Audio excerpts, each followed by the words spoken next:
So this is Santiago Bay. Got here yesterday afternoon. It's about 3 in the afternoon. Wind's blowing about 12 knots. As you see, there's jet skis. It's a pretty good sized bay.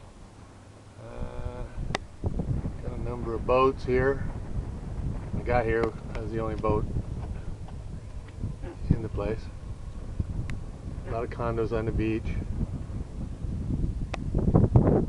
Then you get to this end here. Let me turn around. Right into the sun. It's close to sunset. There are a lot of palapas and umbrellas on the beach. Right into the sun.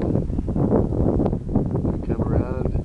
There's a hatchery or research area right here, and then right out there, that's where we're probably going to go around the 1st or 2nd of January, New Year's, straight south past that point, and on to Zihuatanejo.